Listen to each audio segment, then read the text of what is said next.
Can the Boston Red Sox truly be the last man standing in the Alex Bregman sweepstakes? More on that on today's Locked On Red Sox.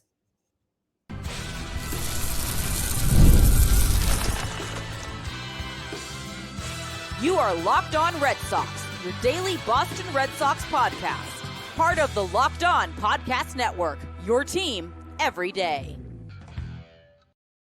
Hello and welcome to Locked On Red Sox, your daily Boston Red Sox podcast, part of the Locked On Podcast Network, your team every day. I'm your host, Gabby Hurlbut Maljanian, former ESPN social media associate and now current host of the Boston Balling podcast as well. And I am here to bring you the latest in all things Boston Red Sox Monday through Friday straight to your favorite podcast feed. And the best part, it's all completely free. So you might as well continue to check it out because Locked On is your team every single day.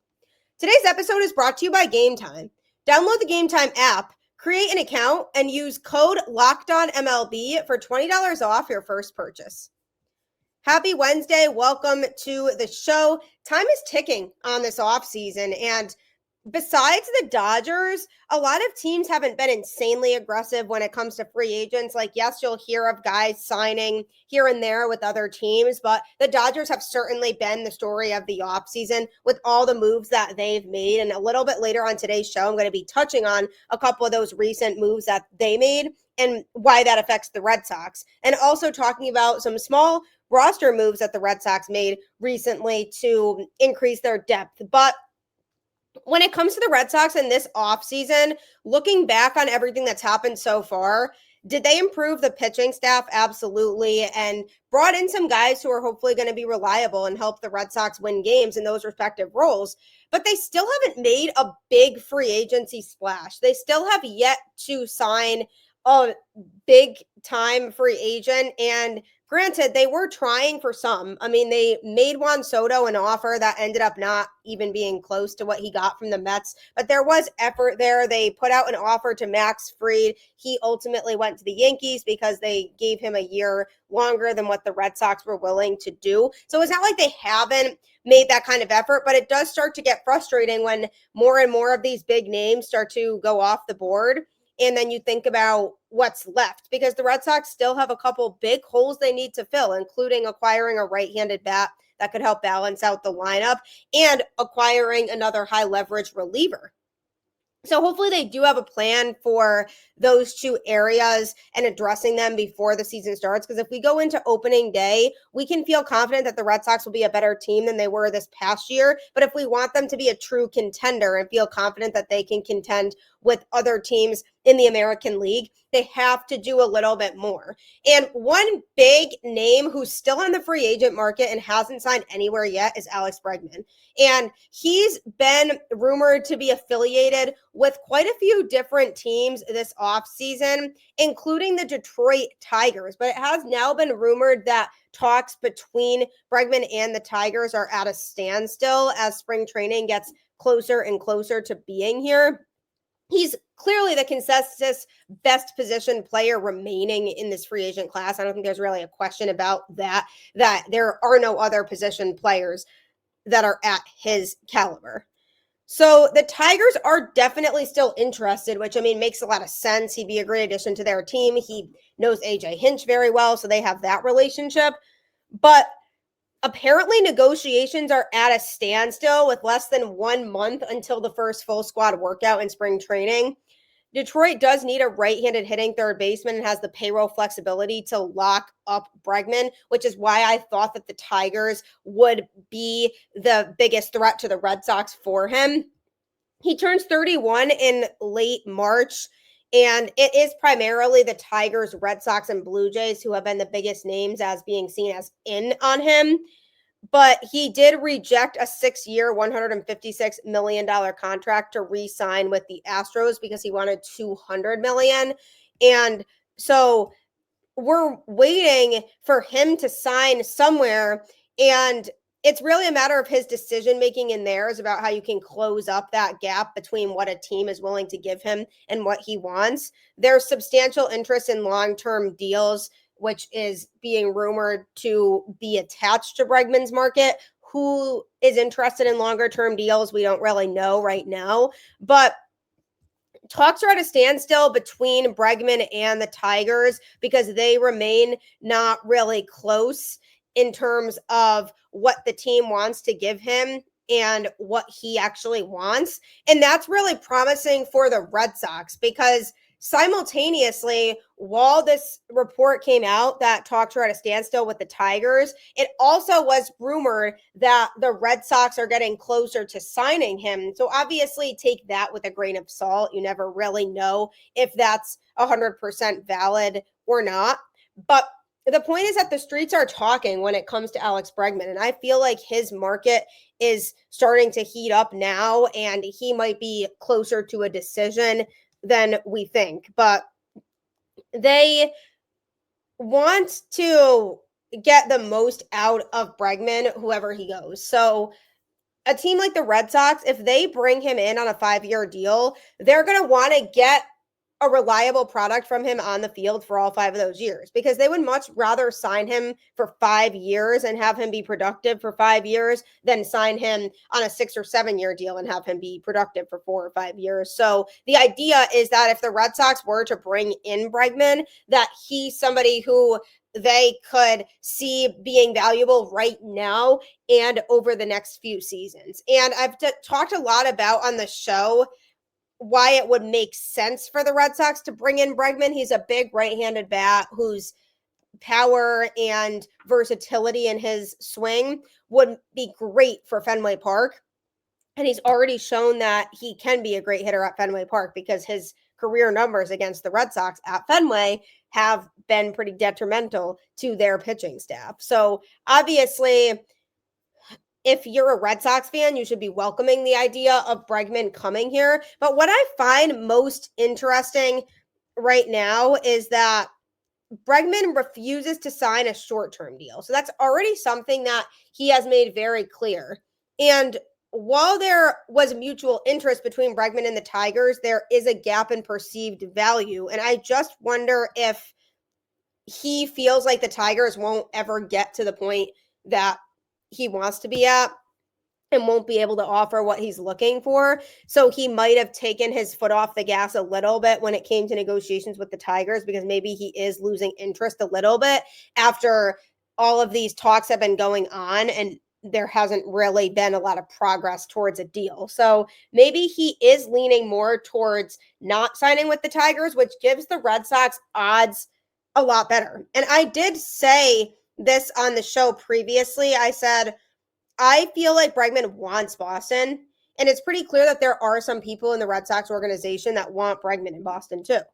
So that's very exciting because if he really wants to come to Boston and they continue to play out this waiting game, he might be willing to be convinced into taking a 5-year deal from the Red Sox as opposed to a 6 or 7 year deal. If he knows that's really where he wants to play and he knows he's got to sign somewhere soon with spring training right around the corner, he might bend a little bit, which is what I think the Red Sox are hoping is going to happen, that he comes back and says, okay, I want to play for you guys.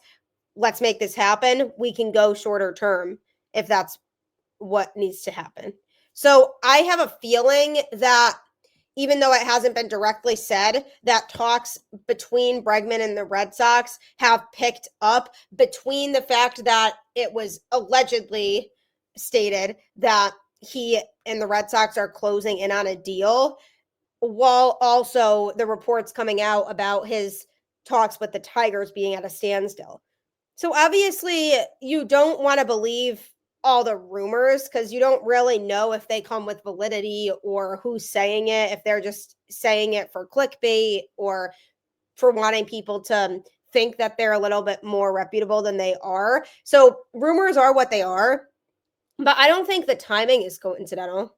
I think the timing has to do a lot with maybe him narrowing his market down, and talks being at a standstill with the Tigers to me means, okay, I don't want to play in Detroit. Let's move elsewhere and let's focus on seeing if we can get a deal done for the team I do want to play for, which hopefully is the Red Sox. So I just found it to be interesting that all of these reports were kind of happening around the same time. So I just get a sense that his market is narrowing down now finally, and he's starting to have these finalized conversations with teams to figure out what's best for him, best place for him to play, where he would fit in. And if that's the Red Sox, I would absolutely love it because I think he would be a no doubt great addition to this Red Sox team. Coming up, the Dodgers continue to be aggressive this offseason, and they are acquiring what seems to be everybody on the face of the earth. So going to be discussing that next and its impact on the Red Sox. In sports, having a winning strategy is everything. It's how the best teams make it to the Super Bowl, the World Series, and the Olympics. The same goes for life. Having a strategy like life insurance from SelectQuote can protect your financial legacy and keep your family's future secure. SelectQuote makes it easy to find the perfect life insurance policy. As one of America's leading insurance brokers with nearly 40 years of experience, they've helped over 2 million customers find $700 billion in coverage since 1985. What sets SelectQuote apart is their personal touch. Unlike other brokers that offer one-size-fits-all policies, their licensed agents tailor coverage to fit your unique needs. If you're in good health, you might even qualify for same-day coverage of up to $5 million. No medical exam required. And it's more affordable than you'd think. You can get up to $1 million in coverage for as little as $20 a month. Get the right life insurance for you for less at selectquote.com/lockedon. Go to selectquote.com/lockedon today to get started. That's selectquote.com/lockedon. SelectQuote. They shop, you save.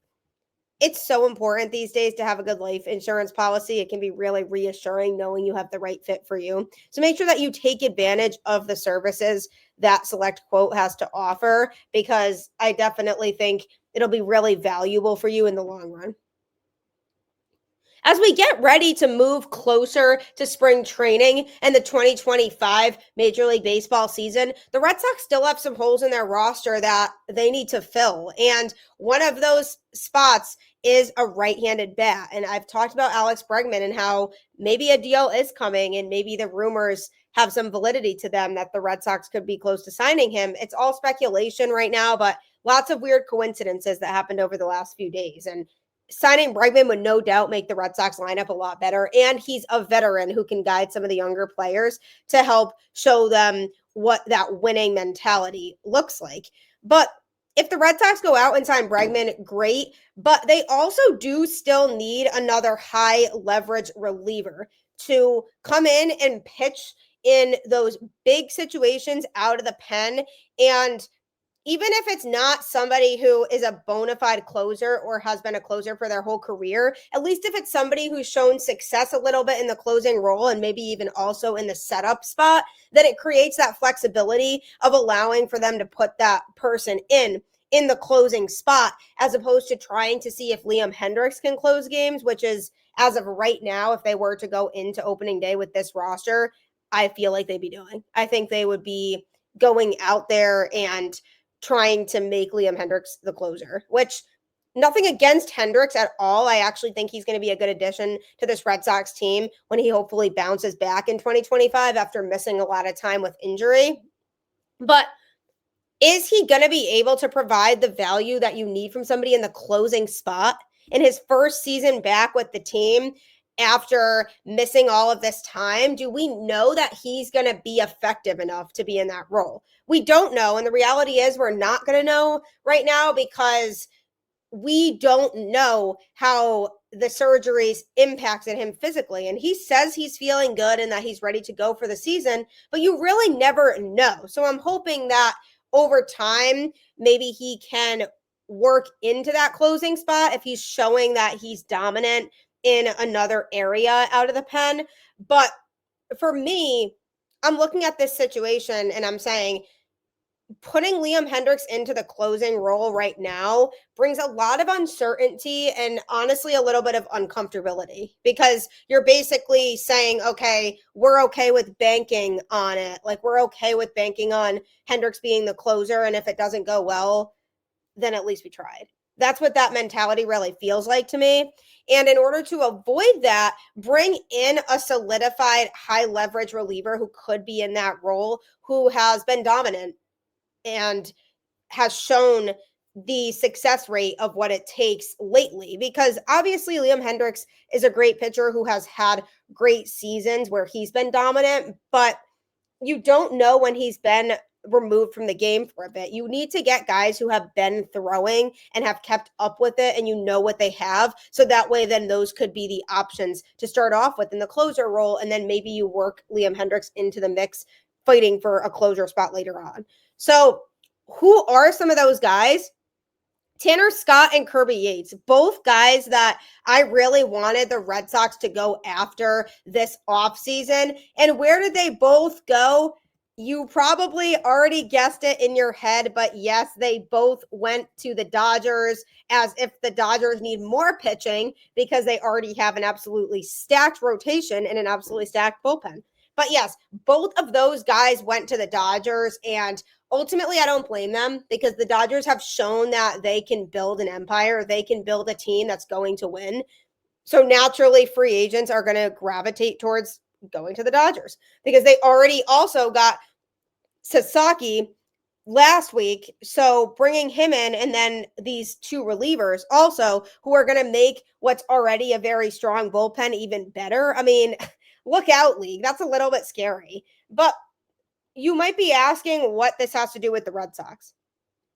To me, it has everything to do with the Red Sox, because where do they go from here now? Because Tanner Scott, especially, he was the best reliever on the market. I wanted him to be in a Boston Red Sox uniform. And now that they missed out and they still don't really have that solidified closer, what do they do from here? What are the options that we could see for the Red Sox? Now, there are 4 free agent pitchers still on the market that could make sense and could be a fit. And those pitchers are Carlos Estévez, David Robertson, Tommy Kahnle, and Kyle Finnegan. Now, Estévez and Finnegan were 2024 All-Stars, while Robertson and Kahnle also had excellent seasons. Estévez and Finnegan spent the majority of the season in their team's closer roles, while the other 2 worked mainly as setup men. So that's 4 guys that could pitch in high leverage that you have the flexibility to move around. So David Robertson, for example, he's a swing and miss guy, and he's going to get you those strikeouts. Yes, he's entering his age 40 season, so that's a little bit risky. But for somebody like him, he will get the swing and misses, which is something that Breslow has been talking about all offseason long, that he's been looking for in his pitchers that he brings in, is guys with strong swing and miss stuff. And that's something he can provide. Would I make him the closer? Not necessarily, but I think he could be a good setup man to replace Chris Martin, who is no longer back with the Red Sox. He struck out 99 batters last season, the 6th most of any reliever in baseball. The only pitchers with more punch-outs out of the bullpen were Josh Hader, Mason Miller, Brian Abreu, Luke Weaver, and Cade Smith. And on top of the strikeouts, Robertson put up a 3.0 ERA in 72 innings. He relies on a 5-pitch mix that's heavy on the cutter, which generated an impressive 163 batting average against last winter.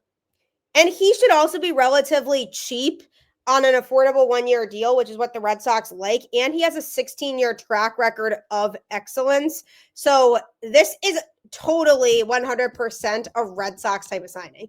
This is totally the type of guy that they would bring in for a year, because obviously, yes, he is older, but they do see upside with him. And because of the fact that they see upside and he's cheap, I 100% could see the Red Sox doing that. But they do have other options that they could go for. Again, I also wanted Kirby Yates, but now not happening, because he also went to the Dodgers, just like everybody else this offseason. But the Red Sox do have options. There's no doubt that Tanner Scott being off the board is a bit of a blow, because he was the guy that I was eyeing. He was no doubt the best reliever available on the market, and that would have changed everything for the Red Sox bullpen if they signed him.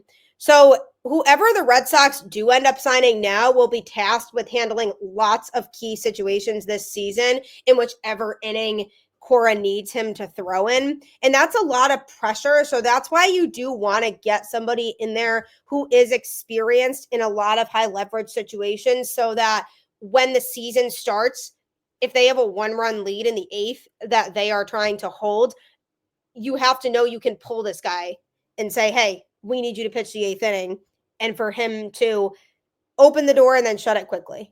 That's what we're looking for here. So those are all solid pitching options that they could go for. But my guess would be that it ends up being a guy who's cheaper, that the Red Sox feel still has potential, like a Robertson type that can get you the swing and miss stuff, but the Red Sox aren't committing multiple years to him. On my show last week, I talked about John Henry and the Red Sox spending habits over the last few seasons since they won the World Series in 2018. And there have been literally 2 free agent signings that they've made that they committed to multiple years. And that was Trevor Story and Masataka Yoshida. And then you take other guys who are already on their contracts. Obviously, Devers wasn't a free agent, but he got extended. But generally, the pattern has gone that when the Red Sox have brought in free agents, they've been on short 1-year deals and for not that much money. So this situation now screams to me, we don't have to commit longer term to a pitcher, because Henry has made it clear in the past that he's hesitant about giving up longer term contracts to pitchers because he feels like he's been burned on that in the past, which again, I do get that. He has had some pitching signings that didn't work out in his favor. So since he already said that he is hesitant to give out long-term deals to pitchers, now you're in that second tier of relievers still available now that Scott's off the board. But these are guys who could still give you dominant stuff when healthy. So hopefully they dip into that group. They can work out a shorter deal if that's what they want with some of these guys. But it doesn't take away from the fact that the Dodgers have just spent a lot of money this offseason. You have to give them credit for really going out there and wanting the team to win. And I hope John Henry is taking notes on what the Dodgers are doing and looking at himself in the mirror and saying, wow, my baseball team deserves to be invested in as much, and I need to start doing that. So props to the Dodgers for landing guy after guy, but I could see the Red Sox landing another reliever who can pitch in high leverage on a shorter term deal, because that seems to be more what they have been leaning towards as of late. Coming up, as they look to bolster their roster, they also made some moves to bolster their depth over the last week. So I'm going to be going over what some of those moves were next. I love going to live events, whether it's sports, music, theater, or comedy. One of my favorite memories was attending a concert last year. The energy and excitement were unforgettable. Now, Game Time has made it even easier to get tickets for your favorite events with their new feature, Game Time Picks. This feature filters out the fluff to show you only incredible deals on great seats, so you don't have to waste time searching through thousands of tickets. Recently, I was looking for tickets to an upcoming game using the Game Time app. With Game Time Picks, I found amazing deals and could even see the view from my seat before buying. The super deal was particularly impressive, offering great seats at unbeatable prices. Plus, the app's all-in pricing shows the total cost up front with no surprise fees at checkout. Take the guesswork out of buying tickets with Game Time. Download the Game Time app, create an account, and use code LOCKEDONMLB for $20 off your first purchase. Terms apply. Again, create an account and redeem code LOCKEDONMLB for $20 off. Download Game Time today. What time is it? Game Time. I've never once had a bad experience with Game Time. It helps me out with all of my ticketing needs, and it's cheaper than other ticketing vendors, honestly, so you can save money by using it also. So if ever you're going to another live event next, use Game Time. I swear, you'll be happy. So the Boston Red Sox have not made any big splashes when it comes to free agency this offseason. Yes, they've brought in people, but they haven't signed that big named player yet. But while they try to work on maybe landing a player like that, because by the way, Anthony Santander, another player that was on the Red Sox radar, signed with the Blue Jays recently. So there's that. He's another guy who I was maybe targeting for the Red Sox, especially once they missed out on Teoscar Hernandez, but he went to a division rival. So now the Red Sox are looking at having to make that big move. And while they wait and talk to players and kind of see what's going to happen with Alex Bregman's market. They did make some small moves last week to bolster their depth a little bit more. And speaking of depth, a player who had so much depth for the roster last year and did so much to basically make his mark with the Red Sox and was just the do-it-all guy, Jarren Duran. The Red Sox and Jarren Duran finally avoided salary arbitration with a new contract that they agreed upon for the 2025 season with a club option for 2026. The deal is worth $3.85 million for 2025, and the option is worth $8 million. By coming to terms, Duran and the Red Sox avoided an arbitration hearing where the two sides were $500,000 apart, which I still think is crazy. I went off about that on the show on a previous episode, so make sure to go back and check that out. Duran was looking for $4 million and the club was at $3.5 million. So basically it was really silly, and the Red Sox just didn't want to bump it up another $500,000, even though Duran was literally the most versatile player on the team in 2024. But Duran's option would increase to $9 million if he finishes among the top 20 in MVP voting, to $10 million if he's in the top 10, $11 million if among the top 5, and to $12 million if he wins it. If he's not among the top 20 and is picked for second team all MLB, the option price would be $8.5 million. He also can earn $150,000 in performance bonuses for plate appearances, $50,000 each for 450, 500, and 550. The Red Sox claimed that the new contract was a no-brainer for them, which I still find hard to believe since they didn't want to pay the extra $500,000. But he is coming off a team MVP caliber season in which he slashed a .285 batting average, .342 on base percentage, and .492 slugging with 21 home runs, 75 RBIs, and 34 stolen bases. He also led MLB in doubles with 48 and triples with 14, while finishing 7th in the league in F4 with a 6.7. It just never made sense for the Red Sox to take Duran to the arbitration table in the first place over a literal mere $500,000. That would have been so stupid, and it only would have risked souring his relationship with the organization, which I did indicate on the show last week when I was talking about how they hadn't reached a deal, how it could change his perspective on the organization and maybe lose his desire a little bit to want to play for the Red Sox. While his big league career got off to a rough start with injuries and questionable moments on and off the field, he has developed into an absolute star over the last 2 seasons and will be critical to the Red Sox success in 2025. For Duran, the win here in this whole thing is that the deal landed closer to his preferred figure of $4 million. So the Red Sox did up it a little bit, and he'll now have peace of mind heading into spring training with hopes for another all-star campaign. Barring a long-term contract extension, he'll still be arbitration eligible in 2027 and 2028, so they might have to go through this process again. And he's scheduled to become a free agent as a 31-year-old in 2029. But the Red Sox at any time could give him a contract extension if they decide, hey, we want him to spend his career in a Red Sox uniform. At any time, they can have those conversations with him and get that done. But with Duran signed, the Red Sox have no remaining players eligible for salary arbitration. So definitely good news there, because it would have been crazy if they had to go through and handle this through an arbitrator. That's just so not necessary. So that was one thing that happened last week that the Red Sox did. They also made a small transaction to boost their minor league depth as they signed right-handed reliever Robert Stock to a minor league deal with a camp invite. He did play for Boston back in the COVID-shortened 2020 season, appearing in 10 games out of the bullpen and posting a .473 ERA and 6.8 Ks per 9 innings over 13 and a third innings. Since then, he was forced out of Major League Baseball, was unable to find a job in the minors, and had to play internationally to get back. He ended up tearing his hamstring running the bases when he was hitting during a start in 2021, and that's the last time he was ever on a Major League Baseball field. He spent the next year in Korea in 2022, and then in 2023, the Brewers signed him to a minor league deal, and he did not play well. So he then went to play independent baseball. And last year, the only job he could get was playing in the Mexican Summer League, and when that season ended, he still couldn't get any nibbles from an affiliated team.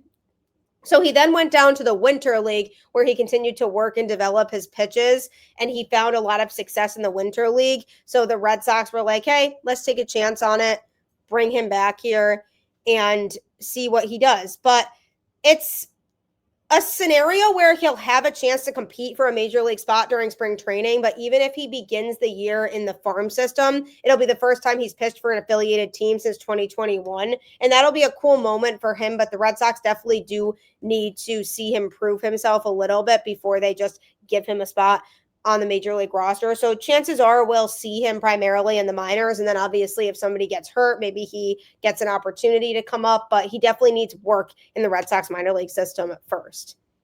Since he hasn't been in the majors for a few years now, it's really hard to say what he could actually bring to the table, but he posted a 3.60 ERA over 29 starts in Korea in 2022. And then in 2024, he made 19 starts and tossed 98 and 2/3 innings with a 3.38 ERA. So there's really no harm in the Red Sox bringing him aboard via a minor league deal just to see how he looks in camp. He was a reliever for most of his career, but has been starting in more recent years. So he should be able to provide the team with some non-roster depth in both areas, which is really good. So we'll have to see how that plays out, because as of right now, there might not be a spot for him, but if he pitches really well, I'm sure they would make a spot. Another move that the Red Sox made was they signed left-handed starter Sean Newcomb, who was part of the Braves 2021 championship roster. He actually grew up in Massachusetts and played college baseball at the University of Hartford. So he's a local guy, probably grew up a Red Sox fan, I would assume. He signed with the Red Sox on a minor league deal for the 2025 season. And he's also a non-roster invitee to spring training. He pitched for the Braves from 2017 to 22, and although he didn't appear in the 2021 postseason, he made 32 relief appearances for the Braves during the regular season that year. He registered a 4.73 ERA with a 12 strikeouts per 9 innings average and 32.1 innings during 2021. And then obviously the Braves won the World Series, so he got a ring there too. But he was originally drafted by the Angels in the first round of the 2014 MLB amateur draft, but he never pitched for them because he got shipped to the Braves in a 5-player trade after the 2015 season. He ended up making his MLB debut with the Braves in 2017. He started 30 games for the team during 2018, which was the first season of Atlanta's current 7-year postseason streak. And he went 12-9 with a 3.90 ERA and 160 strikeouts in 164 innings in 2018. The Braves then transitioned him to the bullpen starting in 2019, and he made 4 more starts for Atlanta in 2020, but did not have a good ERA, 11.2. But we give him a pass for that because the COVID season was just weird in general. So then he remained on the Atlanta roster going into 2022, but the Braves DFA'd him and then traded him to the Cubs in April. The past 2 seasons, he pitched for the A's. In 2024, he registered a 6.30 ERA with 7 strikeouts and 10 innings of relief. So now he'll get a shot with the Red Sox. And as a Massachusetts native, he should have plenty of supporters. But again, could be a guy who we see primarily spend time in the minors. So not really a lot of harm there in bringing in a guy who could at least help bolster the depth at the minor league level. The Red Sox also made a trade for some catching depth with the San Francisco Giants. So they acquired Blake Sabol from the Giants in exchange for international bonus pool space, and the move happened to coincide with the first day of the international signing period and will allow San Francisco to spend more on the international front. The Red Sox cleared room for Sabol on the 40-man roster by DFAing right-hander Chase Shugart. Sabol becomes the 3rd catcher on the Red Sox 40-man roster, joining Connor Wong and Carlos Narvaez, who was in the running to serve as the backup after coming over in a trade with the Yankees on December 11th. And now Sabol will provide Narvaez with competition once pitchers and catchers report to spring training ahead of the first workout in Fort Myers, Florida on February 12th. Now, who is Sable? A 27-year-old with 121 games of big league experience over the past 2 seasons. He was selected in the 2022 Rule 5 draft by the Giants, who acquired him from the Pirates organization. He stuck on San Francisco's roster for the entire 2023 season, slashing a .235 batting average, .301 on base percentage, and .394 slugging, with 10 doubles, 13 home runs, and 44 RBIs in 110 games. He made a lot of good contact during his first taste of the big leagues that year, as his 11.2% barrel rate ranked in the 74th percentile in MLB. And then in 2024, he played only 11 games with the Giants, going 10 for 32 with 2 doubles and 1 RBI. He spent the majority of the season at AAA Sacramento, where he slashed .246, .340, .388 with 14 doubles, 11 homers, and 54 RBIs in 97 games. So that means .246 batting average, .340 on base percentage, and .388 slugging. He has made 53 of his 85 big league starts at catcher, but he does also have experience in left field, where he made 32 starts in 2023. The 2019 7th-round draft pick has also played first base, center field, and right field over his 4 seasons in the minors. He has more MLB experience than 26-year-old Narvaez, who played 6 games during his first 2 stints in the big leagues in 2024. The Red Sox basically now have 7 days, so the deadline on that is today, to either trade Sugar or to place him on outright or unconditional release waivers. The 28-year-old reached the big leagues for the first time in 2024, recording a .415 ERA in 8 2/3 innings over 6 relief appearances. The 2018 12th round draft pick had a .446 ERA in 36 games, 5 of those being starts for AAA Worcester last season. So in reality with Sugar, he wasn't giving the Red Sox everything that they really needed. And now that they feel like they've upgraded their bullpen and their starting rotation, they don't really feel like there's a need for him on the team anymore. So we'll see if they find a trade partner for him by today. If not, he can just be placed on waivers and a team can pick him up. And if nobody picks him up, then he goes back into the Red Sox minor league system. But with the catching situation, now you have 2 guys who would be fighting for that backup catcher spot behind Connor Wong. So we'll have to see which one wins the job come opening day. But the Red Sox did make quite a few moves last week to bolster their minor league depth. So now we just have to get them to make a couple more moves to bolster the major league team. So we'll see what happens with all of that, but I do appreciate you making Locked On Red Sox your first listen today. Be sure to tune in to Locked On MLB with host Paul Sullivan, aka Sully, who will keep you up to date on all things going on across Major League Baseball. So if you're interested in hearing about what's going on with other teams, check out his show on YouTube or wherever you get your podcasts. Like I always say, keep the faith, go Red Sox, and I will catch you on the flip side.